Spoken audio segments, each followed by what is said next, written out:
Dibebaskan atau tidak dibebaskan, harus dibunuh. Ditulis oleh Gusti Yusuf. Ahok kerap mendapatkan ancaman pembunuhan. Di media sosial bertebaran berbagai ancaman tersebut, dan ternyata ancaman tersebut dianggap serius oleh Menteri Hukum dan Hak Asasi Manusia Yasona Laoly. Hingga seorang menteri harus menanggapi ancaman-ancaman pembunuhan, artinya ini memang sesuatu yang serius dan tidak main-main. Ancaman itu benar adanya. Kalau tidak, ngapain seorang menteri mesti capek-capek ngurus beginian? Menteri Hukum dan HAM Yasona Laoly mengatakan ancaman pembunuhan terhadap Basuki Cahayapurnama atau Ahok yang dia utarakan sebelumnya didasari informasi dari intelijen. Bahkan video ancaman itu dapat dilihat dari YouTube sebelum Ahok divonis hukuman penjara selama 2 tahun oleh Majelis Hakim Pengadilan Negeri Jakarta Utara. Yasona menolak menjelaskan rinci bentuk ancaman pembunuhan terhadap Ahok yang dimaksud. Dia hanya menyebut ancaman itu bisa dilihat melalui media sosial. YouTube adalah kita dapat informasi dari intelijen dari mana-mana. Video YouTube juga ada kok, ujar dia dalam mobil dinasnya. Yasona pun kembali menegaskan bahwa ancaman itu tidak menjadi satu-satunya alasan utama pemindahan penahanan Ahok dari rumah tahanan Cipinang Jakarta ke Makobrimob Kelapa II Depok. Pemindahan itu juga merupakan hasil koordinasi pihak rutan dengan kepolisian terkait dengan stabilitas keamanan di rutan Cipinang sendiri. Lain dengan Yasona, Kepala Rutan Cipinang Asep Sunandar sempat membantah munculnya ancaman terhadap Ahok, namun dia tak menutup kemungkinan mengingat sosok Ahok yang kini menjadi sorotan di masyarakat. Tidak ada kekhawatiran apalagi di dalamnya ada yang ditangkap-tangkapi oleh yang bersangkutan, kata Asep saat dikonfirmasi. Sebelumnya kuasa hukum Rolas Sitinjak membantah adanya ancaman pembunuhan terhadap kliennya. Satu ancaman atau anjuran untuk membunuh Ahok kafir dapat dilihat daripada video yang beredar di YouTube. Pada sesi tanya jawab, seorang ustadz mengatakan bahwa dibebaskan atau dibebaskan atau tidak dibebaskan, selama ini kafir maka harus dibunuh. Silahkan lihat videonya, ada. Dan jika Ahok dinyatakan bebas, mohon maaf, atau lolos dari jerat hukuman, apa yang harus Ustadz siapkan? Kemudian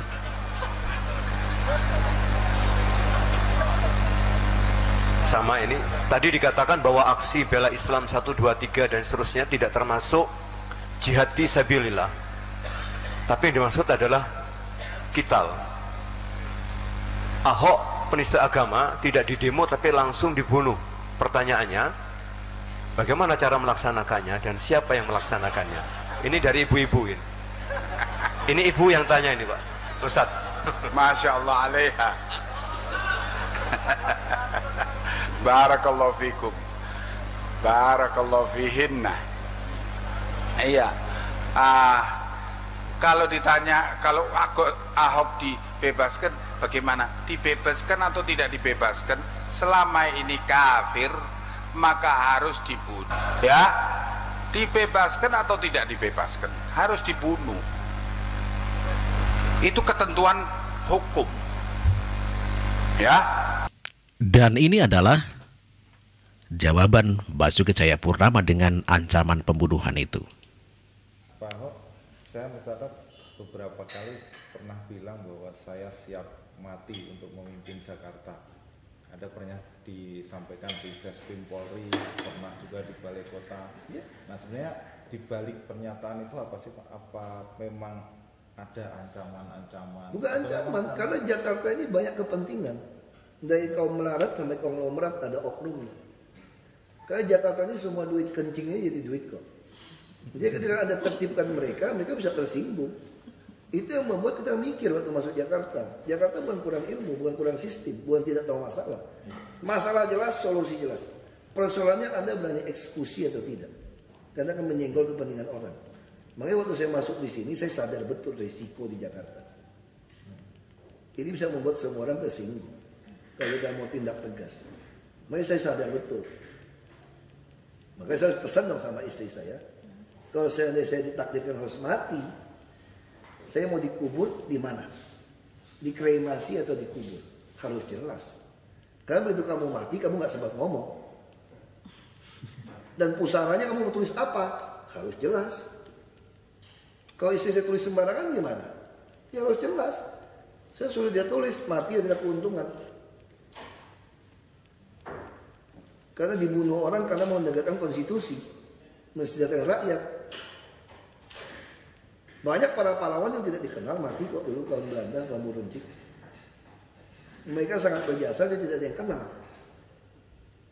Nah kalau saya masih ada kubur, saya masih ada yang kenal. Mungkin masih ada orang mau pulang ke Belitung, pasti mau tahu kuburan si Ahok di mana. Tentu dia akan membaca tulisannya apa. Kalau itu ditakdirkan. Apakah video tersebut yang dimaksud oleh Menteri Yasona Lawli? Entahlah. Tapi yang jelas itu salah satu ancaman pembunuhan dalam bentuk ceramah keagamaan yang beredar di YouTube saat ini. Menteri Hukum dan HAM berjanji akan menunjukkan video tersebut. Saya tunjukkan nanti videonya, ancaman pembunuhan untuk Ahok sama kamu.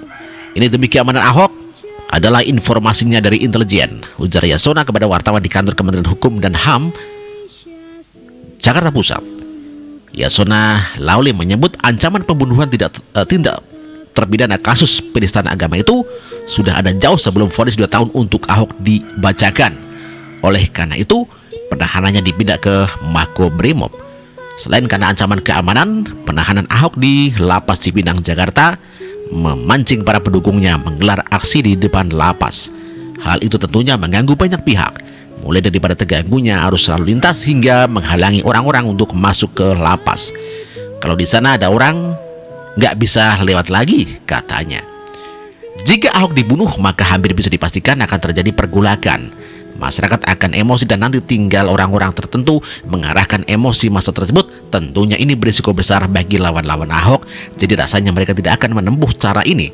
Tapi bukan tidak mungkin mereka lakukan juga. Apalagi saat ini upaya adu domba antara pendukung Ahok dan pendukung Jokowi masif dilakukan. Namun siapa yang bisa jamin ceramah-ceramah model begini tidak berpengaruh? Bisa saja akhirnya berpengaruh seseorang yang melihat ini sebagai jalan pintas menuju surga karena di dunia sudah tersingkirkan lalu nekat melakukan pembunuhan. Menanggapi pernyataan Menteri Yasona Lawli, Wiranto mengatakan bahwa serahkan hal tersebut kepada pihak berwajib. Tanggapannya, serahkan ke polisi saja, gitu kata Wiranto singkat ketika dihubungi di kantornya Jalan Merdeka Barat, Jakarta Pusat. Negeri kita ini adalah negara yang berdasar hukum. Tidak ada yang nggak seenaknya membunuh orang, yang macam-macam itu tidak ada. Lapor polisi saja yang mengancam siapa, imbuh Wiranto. Demikian ulasan ini ditulis oleh Gusti Yusuf. Salam spesial buat Merdeka.